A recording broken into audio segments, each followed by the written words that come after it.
nitong pandemic, dito ko lang talaga siya narinig dito sa daycare center. Nung nag-enroll kami, tapos in-approach na ni teacher na may ganun na program. So, na-encourage ako kasi yung anak ko talaga hindi kumakain ng gulay or anything kasi ng pandemic. Kaya nahirapan ako. With the RAHP, it happens when my son turns 4. So, I was endorsed from one of my neighbor na mag-enroll since there is an enrollment ongoing nga dito sa school na to. I mean, sa Natividad High School. So, yeah. So, it happens na nag-enroll kami. And then, it's good kasi merong feeding program na nangyayari. Like, giving food through the kids. And it's actually helping them. Yeah.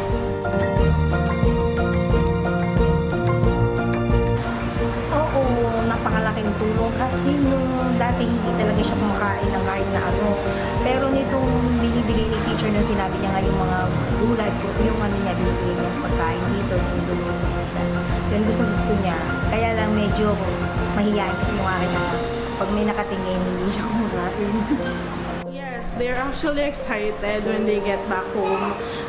They mentioned that they ate champorado or lugaw, sopa, something like that. And it happens because I wonder because one of my son is actually not eating those, but yeah, it's good because here in school they learn how to eat those kind of foods.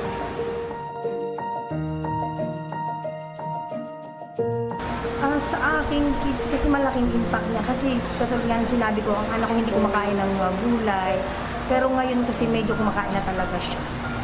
Minsan, prutas, naghahanap na talaga siya. Kasi nung last time, sabi ko nga, di ba pandemic, hindi nakakalabas.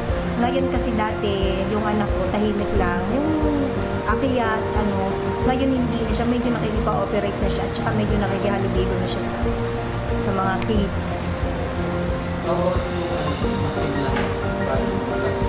Active, super active ngayon. Mahihain lang siya ngayon, pero active yan, lang mga teacher. For my son, it's good. Kasi di siya nakain ng gulay. He actually hates gulay talaga. Pero nung si Teacher Melissa, since yung sopas or lugaw, diba, healthy food siya, I mean. So, it's good kasi natututo sila na hindi magpilit ng kung ano yung dapat kainin, na kung ano yung nandyan, yun yung kakainin. Meron po ba kayong changes na napapansin sa kids? Kunwari sa performance, when it comes to punctuality, sa pagpasok sa school, ganyan? Yes, they are excited actually. Kasi,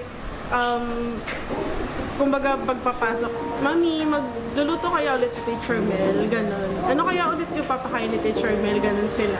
So, actually, sometimes, nagbabantay ako dito. So, nakikita ko kung gano'n sila kumain, ganun.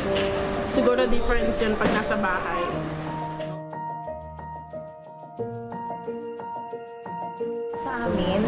Sa akin malaki kasi ngayon kasi mas kumakain na siya, marami na siya nakakain. Mas gusto ko yan asa magulang kasi yung iba kasi ayaw talagang kumain. Eto talaga dati sabi ko ayaw talaga niyang kumain. Ngayon kumakain na siya. Kaya nga lang paunti-unti, pero okay naman kasi hindi katulad dati wala talaga totally walang help lang. Sa akin, well, since I'm a working mom, so hindi ko masyadong natututukan yung anak ko. So, pagdating sa school, nakikita ko na nandyan yung changes. Pag uwi sa bahay, papakita niya na meron siyang star, na meron siyang activities sa notebooks or sa kanilang books, gano'n. Yeah, it's good for me.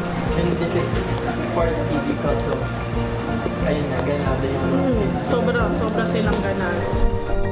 Para sa akin, sa inyo kasi may ganyan kayong program kami ganyan kumain, matutulungan nyo din sila. Parang lalo kami mga magulang, mas masaya kami kasi natututo yung mga anak namin na kumain ng mga gulay at saka yung mga iba pa yung binibigay. Nakakatulong to. Napakalaking tulong para sa atin. Thank you. Thank you. Yun lang.